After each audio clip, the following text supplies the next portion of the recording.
Hello, welcome to Kindness in Business, the podcast where we explore the power of compassion and empathy in the business world. My name is Sonia Gonzalez Guillano, and I'll be your host. Today we have a very special guest. We have Andy McDonald with us. Andy is a seasoned sales leader with over 20 years of experience, having held roles from director to VP of sales to CEO. He is, as of recently, co-founder of Hypervation, which helps companies, particularly SMEs, grow their business using the very latest digital demand generation AI capability. Andy also advises and coaches businesses across the payments and sales industries, driving strategic growth. Couple of fun facts. Andy's son followed in his footsteps into sales development, and Andy was my boss for 3 years during my first ever sales roles, over 10 years ago now, where I learned invaluable lessons under his leadership. Welcome, Andy. Very happy to have you here today. Delighted to be here, Sonia. That makes me very happy. And Andy, you're someone that I look up to as a leader, someone that's always shown that you can lead with kindness, someone that's trustworthy, that, says what they mean. And if there is a difficult conversation, you will still have it. And for that, you've always earned my respect. And not just that, but you're someone that's been along through my entire journey, through my very first beginnings in full time. And I really appreciate you. So I thought I'd take the opportunity in this podcast to tell you that you've been a very important milestone person within my journey, but also someone that has impacted and shaped who I am as a leader and as a sales professional today. So thank you. You're welcome, Sonia, and it's been a great journey. So still here, still trying to help, and it's great seeing where you are heading to. Absolutely. Let's see where the journey continues to take both of us, right? Absolutely. So the first question I have for you, Andy, is who are you beyond work? What's your journey look like so far? Andy McDonald is a family man, married for 29 years, coming up to 30 years. Anna and the kids in my life, Alex 26, Amy 24. Primarily, that's my go-to, that's my priority. It always has been. Geared everything around my career has been geared around that.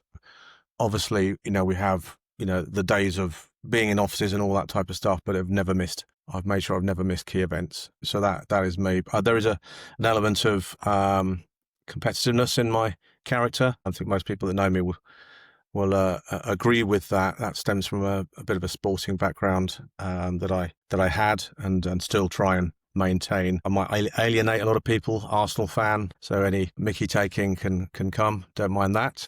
Used to it, but very proud to be that. But yeah, I've considered myself to have done the corporate world when I started, mid-career and more recently, but also startups and scale up. So, and I'm not one to stay in an industry either. So I've been in payments a lot, but I've been in plenty of other industries, and I'm just really heading into another one right now as we speak, because that keeps me going, keeps me motivated, and I think passionate and excited. Nice. Thank you so much for sharing. And oh my God, I can't believe that they're 26 and 23. I remember when Alex was doing his GCSEs.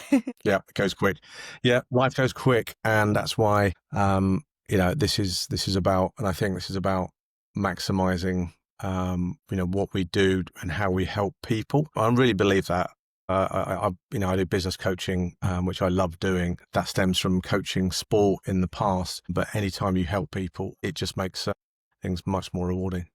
Yeah, absolutely. And on that topic, what does kindness in business mean to you personally and professionally? For me, kindness is, I think if you look at the old school, back in the 80s, when I certainly entered, the world of corporate sales, it was pretty harsh. It was a pretty tough place, and still is. But when I mean old school, kindness probably would be seen as a weakness, and that's where a lot of people have been, I think, affected. A lot of your belief systems in business are built around your experiences. A lot of your belief systems personally are built around experiences, and I think people take that with them. Very fortunate enough to have been in decent companies and experienced very tough environments, but equally seeing some great leaders that I've worked with in the past that actually can bring their true authenticity to a role and a company whilst being a very strong leader. And that's what's inspired me So when I mean authenticity, I mean you don't have to be all the robot. It can be, for me, kindness is about helping people, being there to listen to people. So listening so they're heard. And if people feel heard and they can go to somebody to share their challenges, and this is a challenge that might be related to their KPIs. You can solve that together.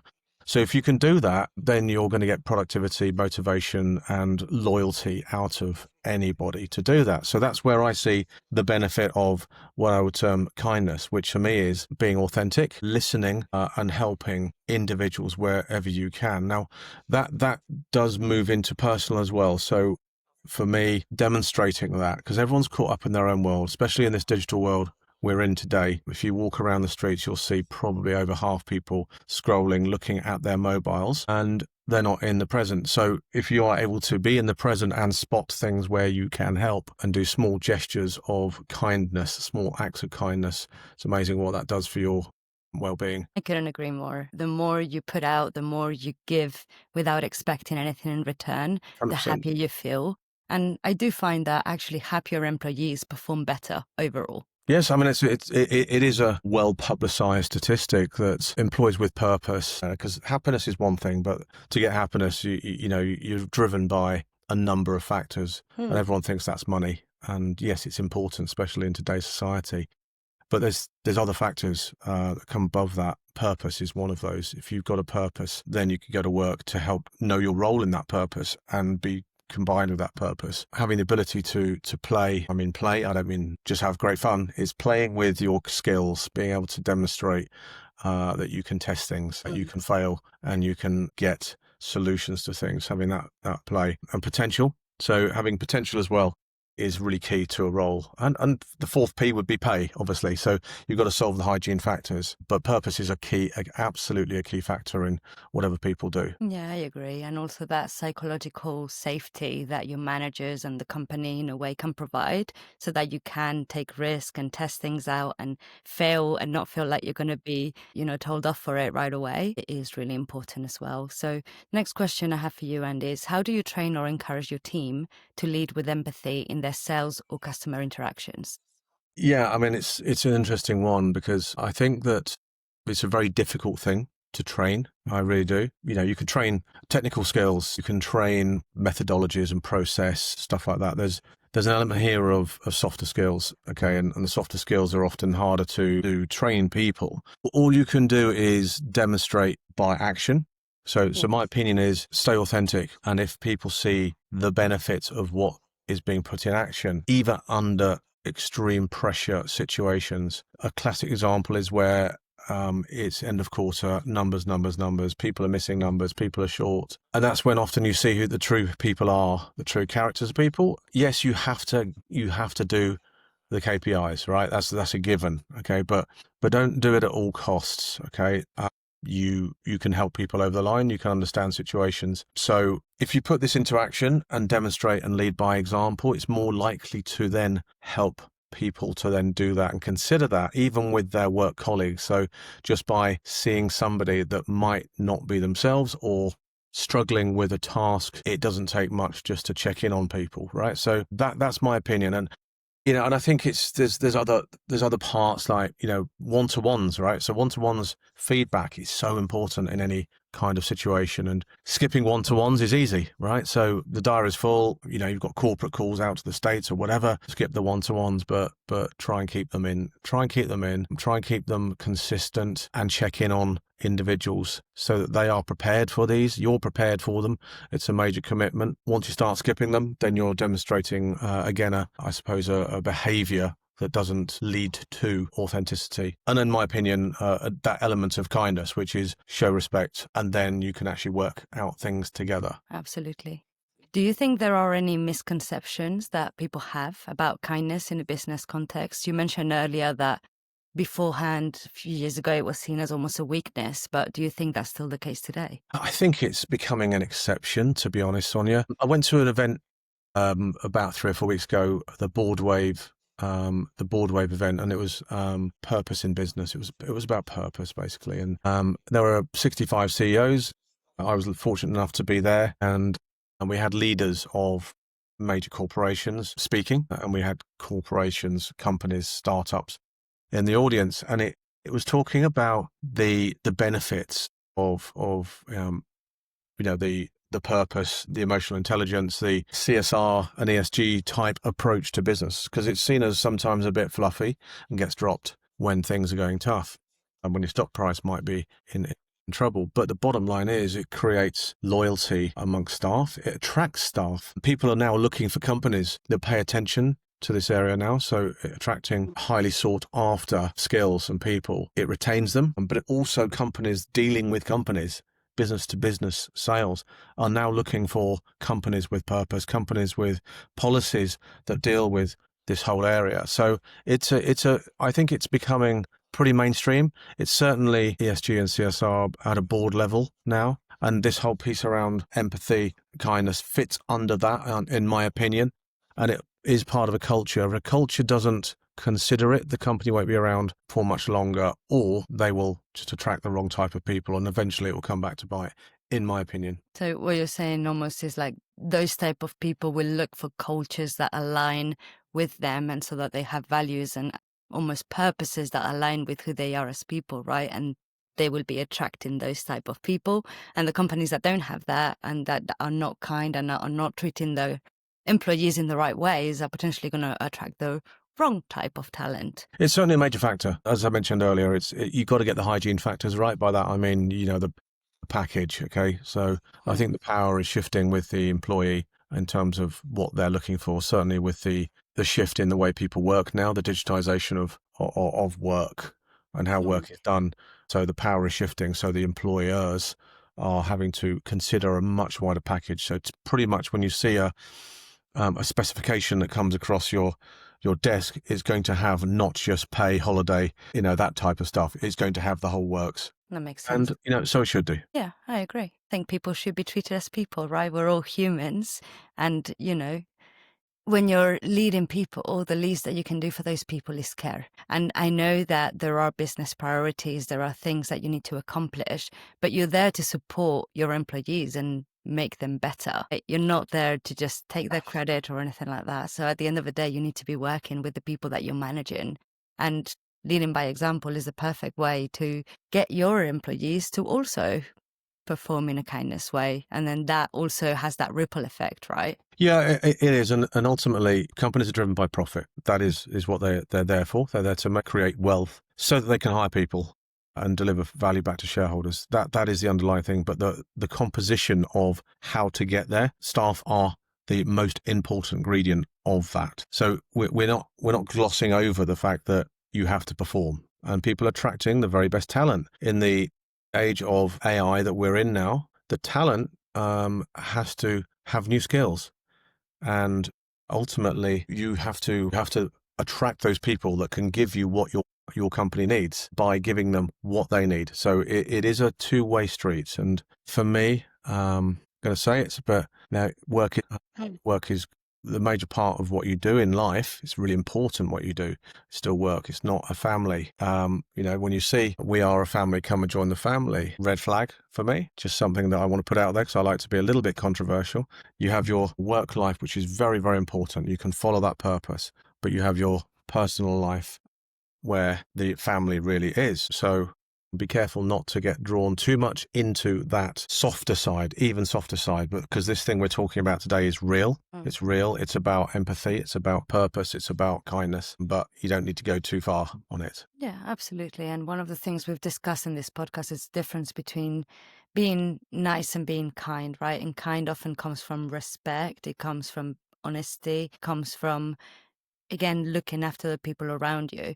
And I think, what Andy's saying is that, yes, it's not a family, but you can still care for the people around you, and you should, right? So there's a little bit of both there, but I 100% agree that your work is not a family. And if it comes down to it and the business has to make a decision, they will let you go. That's not what a family does.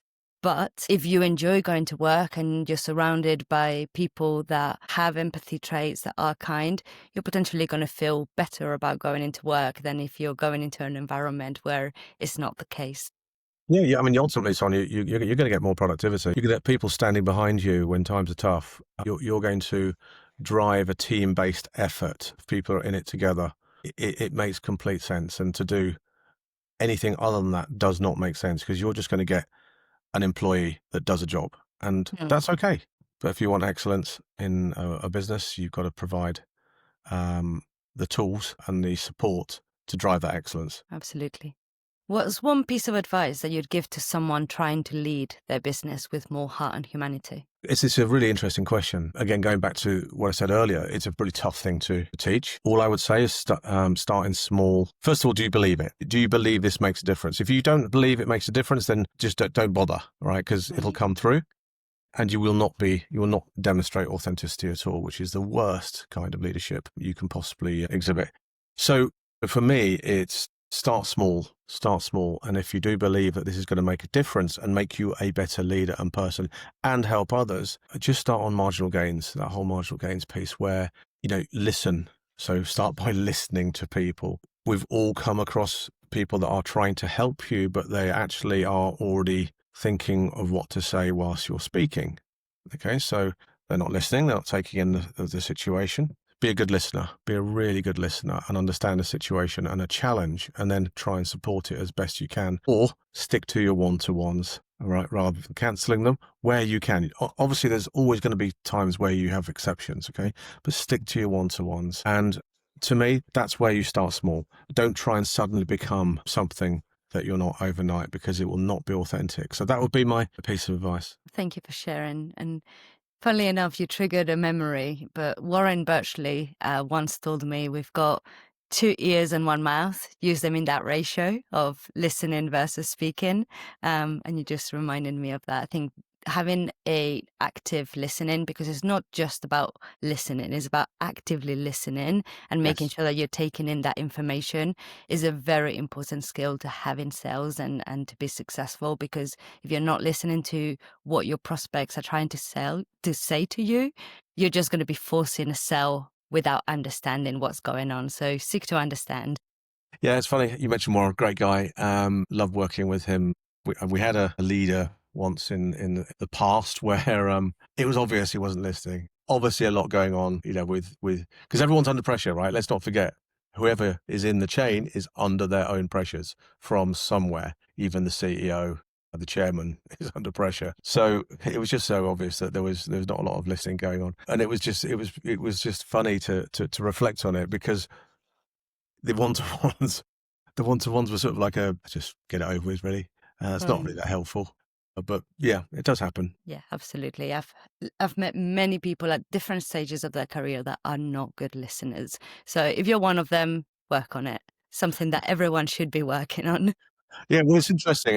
If we can all relate to it, okay, and we've probably all done it, right? Yeah. But there's certain people that we come across in our lives, and for me, there's like, we have a rugby club locally which is playing at a very high standard, Chinna Rugby Club, and there's a lot of people turn up there on a Saturday, and there's some individuals where for a fact that they don't know anything about you after having had a 20-minute conversation with them. You just get people like that. Yeah, absolutely. And then you've got other people like me that can walk into a room and spot everyone that I've literally met 10 minutes ago. I don't know if you remember in LA at the sales kickoff, and going with you and straight away saying, oh, this person does this and this person does this. And I've just... Yeah, you taught me a lot, actually, about the acquiring company. Well, that's what, we learn from each other at the end of the day. I think that's a great thing about life, that we can learn from everyone around us if we allow them to, and if we allow to learn from them. Absolutely. So we're going to move on to the sales and AI portion of this podcast. And obviously you've been around in the sales industry for a long time. And the question is, how has the role of sales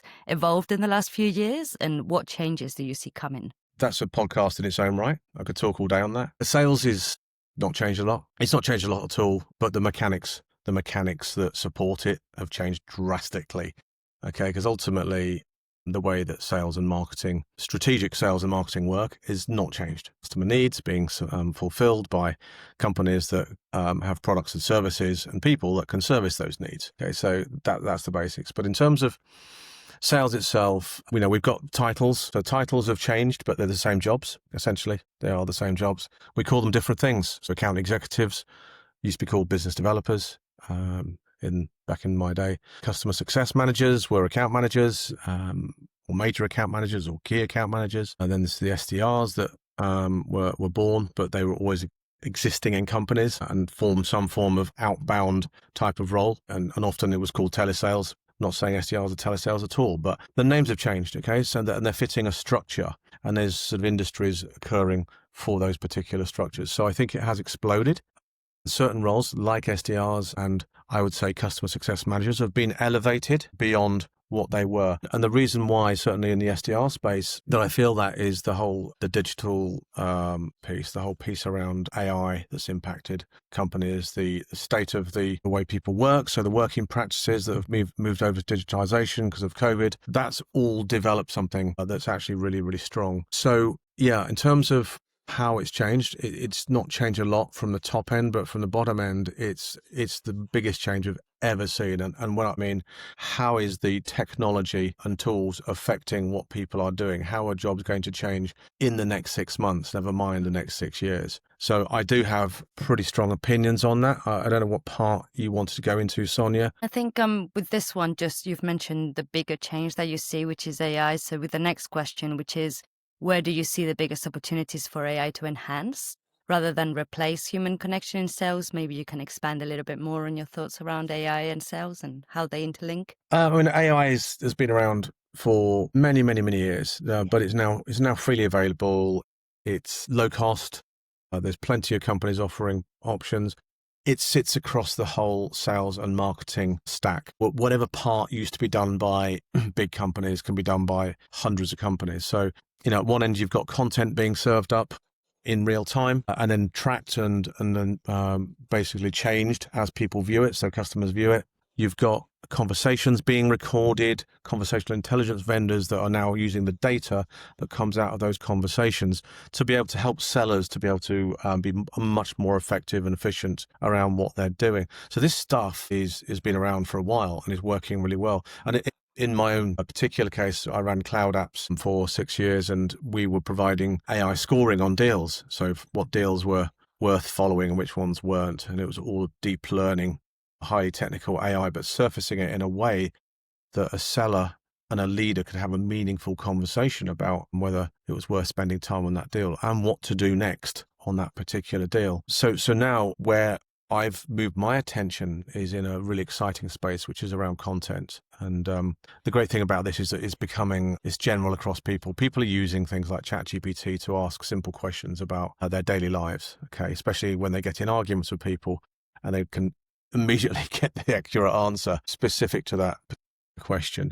So the whole piece around Gen AI and serving up content to be able to basically prospecting, seeing account intelligence. So what accounts are looking for types of things. So you've got sentiment and signals, targeting people, and then failing fast so that if there's no response here, we can go here. So all these tools are really helping the SDRs. Okay. So they're helping SDRs, they're helping full sales, business developers as well. Yeah. So it's not just SDRs, it's people now being able to, like a major account manager or customer success manager can access the tools to be able to get signals on the people within their target accounts so that they're almost real time and immediate in how to respond. Whereas this stuff would have taken potentially 6 months before you realize someone was actually in a different position. So I would say what it's doing is, yes, it's a big threat. It's a massive threat to traditional jobs, and there will be people leaving their jobs, but ultimately it's going to create what I would term a super SDR in terms of being able to be equipped with these tools, which becomes even more important to an organization. Oh. In fact, I think it could become one of the most important sales roles in a company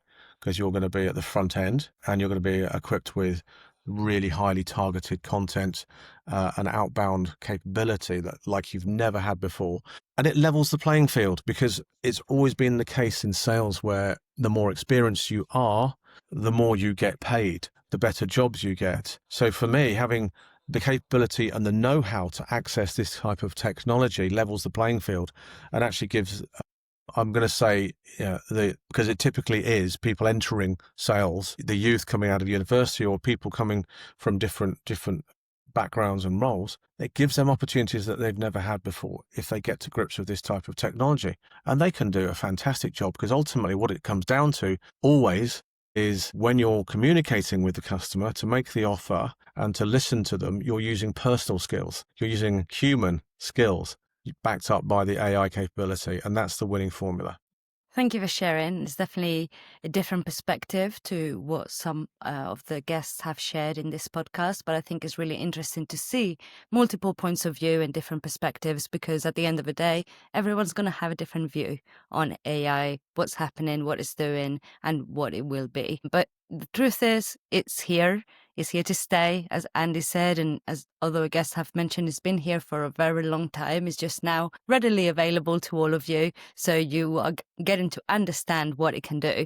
But the thing is, what it can do today is going to be different than what it can do in 3 months, 6 months, a year's time. So the most smart thing to do is to stay on top of it, to understand the changes so that you don't get left behind, because it's going to be a lot faster done and you're going to be left behind quicker if you don't get to it now. 100%. So the next question, and this is the last one in the sales and AI portion before the round fire, is how can leaders ensure that empathy and personalization doesn't get lost in the scale-driven world of modern sales and AI? How can we ensure that it doesn't get lost? Yeah, empathy with and AI? personalization. Okay, so this builds on the point I think I've just made. This is where leaders now are managing two workforces. An individual called Mark Benioff from Salesforce, built the biggest software company, one of the biggest software companies in the world, talked about this at, I think it was Salesforce World Tour, because they're now managing AI agents as well as people.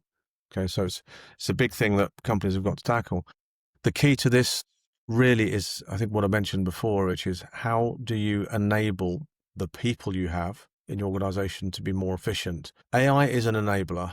Okay, that's what it is. It's just like any technology we've had before in the past. It's the same technology we had before. The difference is it's changing faster than it's ever changed before, and it's going to change even quicker. So we're now seeing new tools and capabilities in days and weeks rather than years. Whereas mobile technology, for example, was introduced, and then you'd start to get smartphones, and then you start to get access to the internet via them, and so on and so forth. This is readily available now. So for me, it's really enabling a digitally enabled workforce, but keeping the core culture around people, showing people how they can work in this new world effectively. Because I think a lot of companies, certainly ones that I've spoken to, are almost leaving it to the individuals themselves to figure this stuff out. Yeah, right? And that's not going to create a uniform, structured way the company works. They might have a few people in marketing that are using tools, for example. So you've got to bring your workforce along in a uniform way and educate them and provide them with the capabilities and tools to be able to make them better at what they do, so they can compete with their competitors. Because if you're not going to do that, you're going to fall behind. Yeah, I agree. And I think almost AI should be embedded in the culture of the company, almost like, hey, as a company, we are embracing AI. We will provide some trainings, we'll provide some tools. We expect you to use it. And obviously, different departments will use it in different capabilities. But I think already enabling and providing that education will allow people to be more interested in it, because one of the things is that it can be overwhelming. You might not know where to start with the amount of tools that are available. So if the company is providing some guidelines, then people will start using it more as well. Yeah, if you chuck a tool over the wall, sales, they're not going to use it. Okay. Same in any department. If you're going to chuck something over, they won't use it. So it's the what's the purpose? What's the benefit? Why is it going to benefit me? Why is it going to benefit the company? And in the world of AI that we're talking about here, the Gen AI world, it is if you're not using it, you are at a massive disadvantage, because you're doing things in minutes that typically took days. So help people get there. Yeah, absolutely. So we're going to go on to the round fire. The first question for you is one book, podcast, or resource that's helped you lead with more kindness. Yeah, it's an interesting one, because I've never actually looked for that subject in books, but I've come across a lot of it on a podcast that I certainly dial into quite a bit, and that's with Stephen Bartlett, Diary of a CEO. I listen to it. Gives you a rounded view on a lot of different subjects, but there's a lot on leadership. And in those podcasts, you can find some great speakers around this. Simon Sinek, Leading with Purpose, he's in there quite a lot. So I would suggest Simon Sinek is a really good one to access. And Jay Shetty, who was an ex-monk, talks about emotional intelligence and purpose in a big way. It's really, really a fascinating story to read, and you'll get business benefit out of it as well. There's a book that actually one of my ex-bosses, Carolyn Homburger at ACI, highly respect her, talks about radical candor. I think her name's Kim Scott. Again, this is not about just being kind and being fluffy. This is about being honest and being authentic and helping people. So that's a book called Radical Candor. But yeah, that would be my go-to. There's not a particular book, but there's a number of people that I would certainly suggest go and look at. Thank you for sharing. Do you have a kindness ritual that you practice daily or weekly? It's a good question. I don't, but what I do is I have a daily journal. So journaling is something that is very good for well-being and mindfulness. So to sort of end the day, for example, if you're ending the day and everything's just fuzzy and busy and you're tired, if you start journaling, 3 things that you appreciate today that you've appreciated. And it can be tiny things, and it might always end up back at your dogs or your family, or it doesn't matter. Just do it, because it's really, really good to help you settle down and sleep. And in there is, you can put kindness in that. So what have I done that's helped someone? What have I done that's helped someone? And it's a really good feeling. It's like volunteerism. If you volunteer to do something, the dopamine hit is incredible. The feeling of well-being is fantastic. It's a well-known and publicized fact. So if you do journal, build that into your daily practice. That's what I do, and it pops in there quite regularly. Thank you for sharing. And we've talked a lot about kindness to others, and obviously as a leader, that's something that you focus on a lot. But there is also that element of being kind to yourself. That's also extremely important in sales, right? Because usually we do have high expectations. We are ambitious people. We set high targets for ourselves on top of the ones that we've already got on our daily lives. So being kind to yourself is really important, and a skill that often we lack and we need to work on throughout our journeys, right? And practicing gratitude enables you to look at what you've got rather than what you don't have, right? And that in itself allows you to look at the world from a different perspective. And so whether you do it in the morning or in the afternoon, it enables you to look at the day with a sense of, you know what? Doesn't matter, because I've still got these things and I can work on that tomorrow. But at least there are things that are going well in my life. When things aren't going well, often we focus on those too much. Yeah, gratitude is a big one. It's a massive subject and a brilliant thing to visit regularly. Again, I have a gratitude. There's 3 things you're grateful for, 3 things you've achieved. Tiny things. They could be tiny things, but 3 things you've achieved in that day. Allowing the time to reflect is also extremely important. The last question in the round fire: if your leadership style had a theme song, what would it be? I love it. Love it. Great question. So I'm going to go straight to my favourite music, stuck in the 80s, I've often been accused of. So a band called Depeche Mode. So I'm big Depeche Mode, seen them far too many times, and I'll see them whenever they tour again, if they do. They sang a song called Everything Counts, one of their classics. Probably everything counts. By that, I mean, it's not just about the numbers. So yeah, the small things count. So to have long-term sustainable success and friends and colleagues, everything does count. Okay. I'm going to do another one, by the way, because I've got to get a plug in for Rufus Du Sol, favorite ever music, electronic dance music, Australian band. Sing them in Rome, actually, with my daughter in June. So we're going out there to see them. They did a song called Inner Bloom, which is their anthem, which is all about a deeper level of connection to basically survive and thrive. So Inner Bloom would be another one. So yeah, great question. Of those answers, I'm going to add them. We've got a playlist going on Spotify with all of the answers. Right. So you'll get to listen to them. And it's quite interesting what songs people pick. Sometimes it's something that comes up like straight away. Sometimes you have to think about it a little bit more. But yeah, I really enjoy this question because it's one that you wouldn't necessarily expect. No, it's a good one. I've never heard it before, to be honest. We've got one question from Chris Ritson, and is a bit of an odd one, so prepare for it. It's a bit of an exercise, and the question is, have you done it, and what do people say? If you have not done it, it's just something for you to walk away and do. So find 10 people that you are close to. write them down in a list, message each of them and say, you have 24 hours to come up with one word that describes me, just one. Once they've replied, you send them another message that says, now you've got 24 hours to tell me why you've used that word. And this is just a very nice way to understand what do the people closest to you really think about you, but also to see how you're perceived by others, especially the people that are around you every day. So have you done it before? No, I haven't done that. It's an interesting one. What I have done is I was in between jobs and I was doing some self-reflection, which is always good to do, by the way, which is where you write down stuff and figure out what you want to do next. And I did ask my inner circle, what they thought about me. So it was a conversation in terms of how I came across. So what am I good at? What am I weak at? So I did some self-reflection and asked people, but I haven't done that style.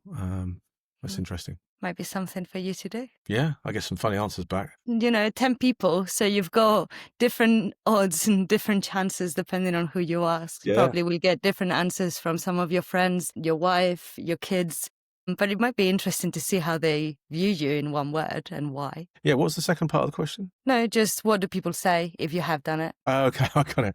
Yeah. No, it's a good one. And I think it's, so that's a really good subject because people are scared to, we go back to the whole area of feedback. So people are looking for feedback in their jobs, right? People need feedback. When it comes to personal life, okay, people tend not to do that. So you sort of just struggle on your own and then you go to the next thing. But people are out there, if you ask someone's help and you're valuable to them, i.e. you're a good friend, or you've helped them, they're going to give you feedback. It's free. It's free feedback. And they might give you some really good insight, which is, I didn't realize I came across that way, in a good way. Didn't realize that was one of my strengths. It's free advice. And yeah, I absolutely would applaud and advise to do it.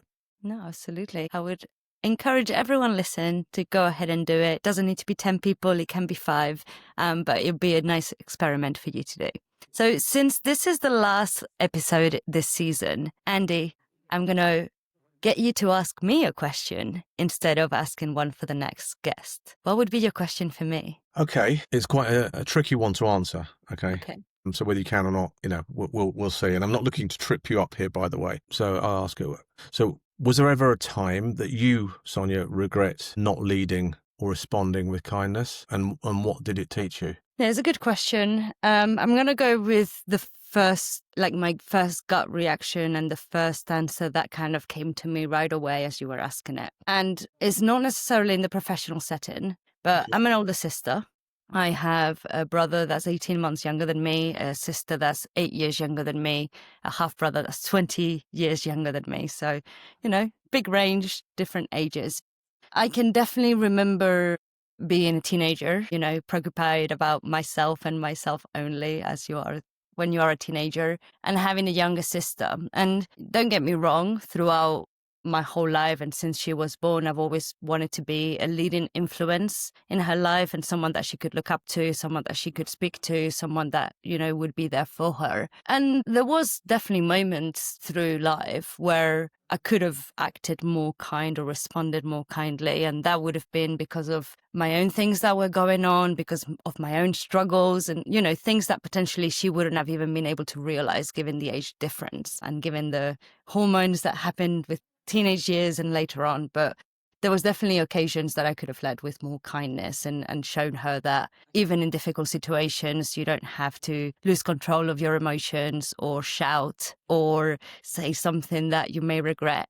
And I think most of us have been in those situations sometimes where our emotions are triggered in some way, right? And it's very important and something I've learned a lot as I've grown older to check yourself first, right? To look at your emotions, to look at where they're coming from, because things may be triggering from your own things that have nothing to do with the situation. And that's definitely the area that comes up for me. As an older sister, I would have liked to, in those situations, respond better. And I would hope that now with the tools that I have and with the experience that I have, that I will, if presented with the opportunity as well. Yeah, you're probably being really tough on yourself, Sonia. Probably being really tough because it's a sibling discussions, and the it's standard. But I can tell you now, right? You've obviously learned a lot through that because you're one of the kindest people in business I know, and you're equally successful. So, it certainly pays off. Thank you. And thank you for saying that. I think, doing this podcast now, having been in sales for over 10 years, I think one of my biggest learnings throughout this whole journey is that when I started, I almost beat myself up for being the way that I was. Like, it still came up naturally because I wasn't able to change who I was, right? But I was always almost trying to be different, to fit in, or to make myself be seen and heard. And I think now with years and experience, I've come to realize that there wasn't anything I needed to change. There was things I needed to evolve and grow with. But in the core of who I was, everything that was in my values I've stuck to. And that has kind of led me to where I needed to go in my path. And so I'm very happy that I never let other people's values or other people's way of doing things get in my way of doing things into what I felt was right. And I think now is the right time for this podcast because honestly, 10 years ago, it wouldn't have got any attention. And I think now people do realize that actually we are all humans. We all have our own problems. We're all doing a job. And obviously we all want to give our best, or people do want to give their best, but they also need to be in an environment that nurtures them and waters them so that they can provide the best results. Because if you plant a seed and then you let it to rot in a corner without any sunlight, it's never going to become anything, right? And I think it's very important, especially now in 2025, to have these conversations and to show that actually the leaders that you will remember, the managers that you will remember, are the ones that were there for you, listened to you, respected you, and that enabled you to grow and supported you through that growth. Yeah, and there'll always be drainers, right? There's always going to be drainers, and there's always going to be toxic cultures. Okay, so it's just being aware that it's not you, it's them. Okay, so that's all I'd advise people is carry on being authentic. Carry on being authentic, right? It's not you, it's them. So as long as you're doing the stuff, right, that you're asked to do and trying your hardest, do not change to conform to something you're not. Move. Yeah,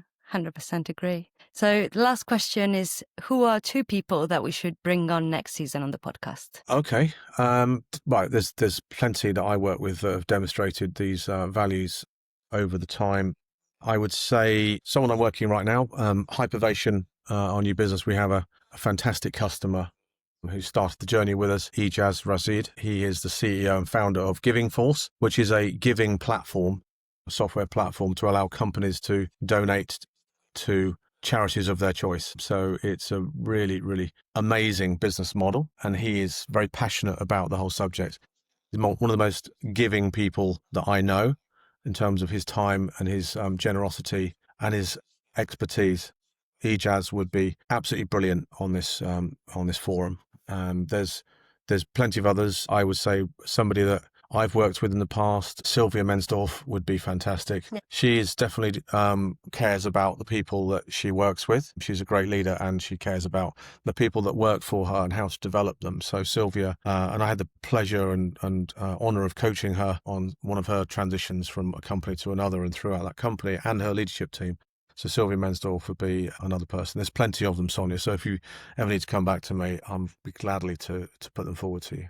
Thank you so much, Andy. And thank you so much for taking the time today and for being on this podcast. It really does mean a lot to me.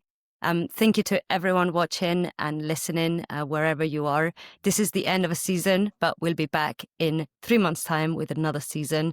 So don't forget to subscribe so that you don't miss out on the next episode. I hope you've enjoyed this season and have a lovely rest of your day. Thank you, Sonia. Cheers. Thank you. Bye.